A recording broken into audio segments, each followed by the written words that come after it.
Kalau di konten kemarin saya menjadikan isu abuse of power itu adalah sebagai cuplikan di awal video, namun di kesempatan konten kita kali ini saya akan lebih membahas lebih detail tentang abuse of power ini, begitu loh. Kan di konten kemarin saya mempunyai asumsi, ya kan, bahwasanya memang ini sengaja ditunda, begitu loh. Sengaja ditunda. Sebenarnya 7 terpidana ini akan bebas pada waktunya nanti. Cuma ini ditunda, ya kan, dengan ditolaknya PK 7 terpidana. Bukan berarti ini perintah Prabowo untuk menolak, tetapi Prabowo sudah tahu alur ceritanya. Dari siapa? Dari Otto Hasibuan yang sekarang menjadi Wamenkumham.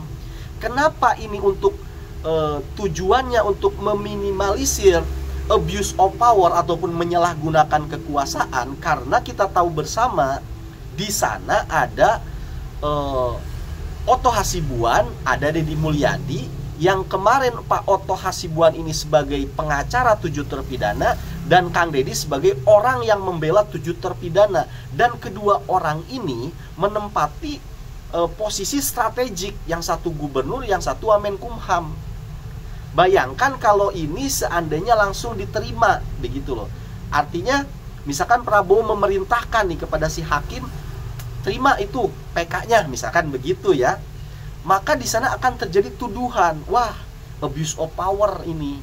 Karena ini dipengaruhi oleh Deddy Mulyadi dan Wamenkumham yang sekarang berada di posisi strategik pemerintahan dan dekat dengan Prabowo. Apalagi Deddy Mulyadi ini sebagai kader Gerindra, begitu loh.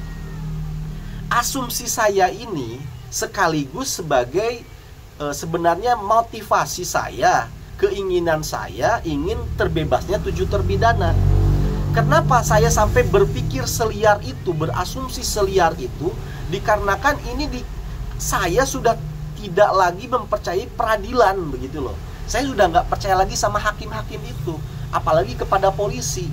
Saking saya sudah mentok mau menggantungkan harapan keadilan di negeri ini kepada mereka, akhirnya saya berasumsi liar, begitu. Menggantungkan harapan itu sekarang hanya kepada Prabowo lewat amnestinya, begitu loh. Nah, asumsi saya ini berdasar dari apa sih, dari mana sih, begitu loh. Kan gak mungkin saya tiba-tiba berasumsi tanpa ada dasar. Dasarnya itu adalah yang pertama, dari admin Gerindra yang bersikap dingin terhadap 7 terpidana ini. Padahal kita ketahui bersama, viral lah, yang namanya admin Gerindra ini sangat responsif. Tidak hanya kepada kasus yang cakupannya nasional, kepada kasus-kasus yang cakupannya lokal pun dia sangat responsif, begitu loh, ya kan?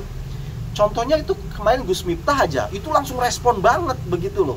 Ataupun ada kejadian jalan di satu daerah berlubang dan lain sebagainya, itu responsif.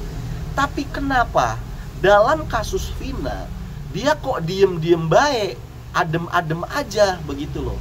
Saya mencurigai, berasumsi, apa jangan-jangan admin Gerindra ini ada yang memerintahkan untuk membatasi dulu di dalam kasus Vina ini. Karena di dalam kasus Vina ini ada satu goal yang diinginkan, goal endings yang diinginkan, begitu loh. Jadi diredam dulu, jangan dulu berkomentar. Seakan-akan kan begitu. Padahal ini kasus cakupannya nasional loh. Ini sudah menjadi berita nasional. Tapi kenapa Gerindra, admin Gerindra nih yang terkena responsif itu kok diam-diam baik? Kan ini mencurigakan, begitu loh. Maka tidak heran, jangan juga disalahkan ketika saya berasumsi sampai ke sana, ke abuse of power tadi itu, begitu loh. Ya, itu yang pertama, admin Gerindra. Yang kedua, Habibur Rahman. Habibur Rahman ini dia menempati jabatan strategik di Gerindra loh, ya kan?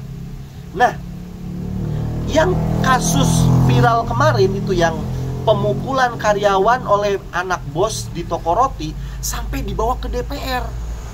Bayangkan, dibawa ke DPR loh, ya kan? Korbannya hanya satu tuh, orang si karyawan cewek.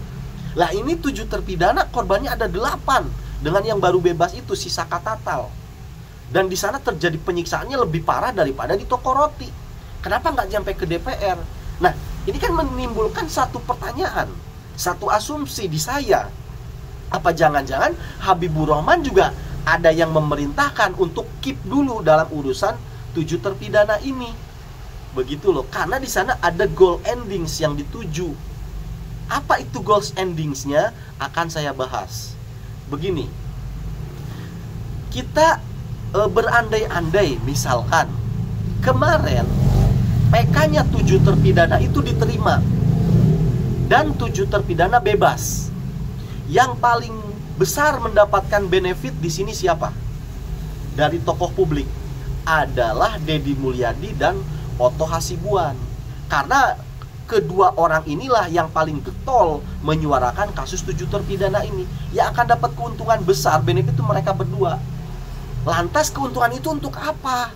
Kan mereka sudah jadi. Deddy Mulyadi sudah jadi gubernur, Otto Hasibuan sudah jadi Wamenkumham. Begitu loh.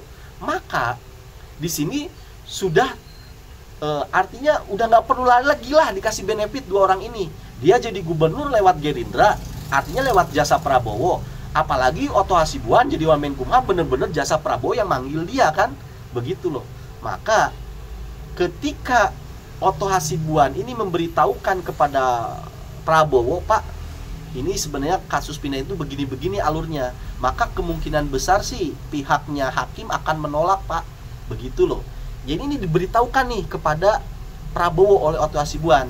Kemudian Pak Prabowo ini mikir, oh gitu ya, oke, udah nggak apa-apa, biarkan dulu aja si cecunguk peradilan itu, si ketua si MA yang mutusan itu biarkan aja, terserah mereka mutusin.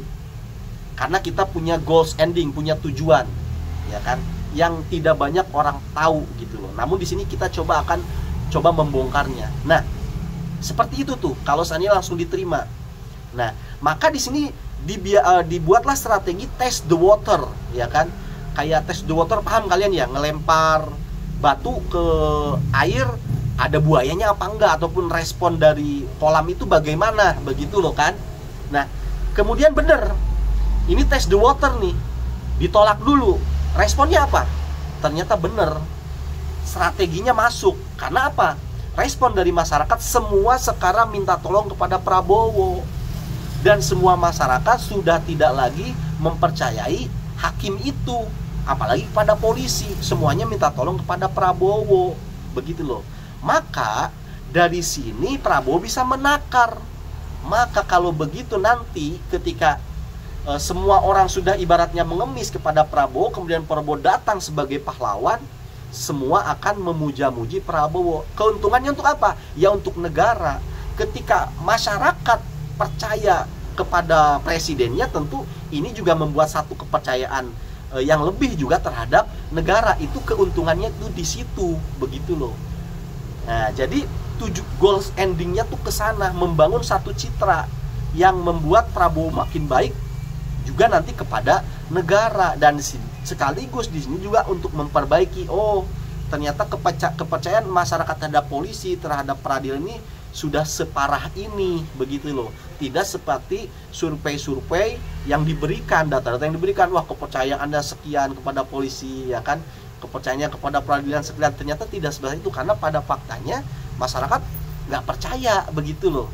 Nah, jadi itulah goals endingnya, begitu loh, untuk membangun citra ini dan juga untuk mengurangi tuduhan abuse of power. Loh, emang kalau dituduh abuse of power kan bisa-bisa aja kemarin misalkan dikabulkan, kan baik-baik juga buat Prabowo. Jangan salah, Prabowo itu punya oposisi, ya kan, yang mana oposisinya ini sekarang lebih galak, begitu loh. Cuma yang sementara yang lagi dihajar kan Jokowi, terus dia lagi coba-coba cari celah Prabowo. Karena sebenarnya mereka para oposisi ini menyerang Jokowi, tujuannya juga untuk memisahkan Jokowi dan Prabowo. Setelah terpisah, Jokowinya jatuh, baru nyerang Prabowo-nya, begitu kan. Nah, ini sebenarnya lagi celah nih, lawan politiknya Prabowo juga lagi mencari celah Prabowo di mana nih kelemahannya. Nah, ini bisa dijadikan celah, begitu loh. Maka ini diminimalisir lah. Ya itulah, memang dalam politik itu begitu, agak-agak sedikit licik, ada agak-agak sedikit kejam. Tapi sekali lagi, Asumsi saya ini didasarkan kepada optimisme saya yang selalu berharap ketujuh terpidana itu bisa bebas, meskipun harapan-harapan saya ini berupa asumsi-asumsi liar begitu loh. Karena harapan saya sekarang udah bingung mau kemana. Hanya satu senti itu amnesti ataupun abolisi begitu loh, yang bisa membebaskan mereka ketujuh terpidana ini. Terima kasih karena sudah menyimak.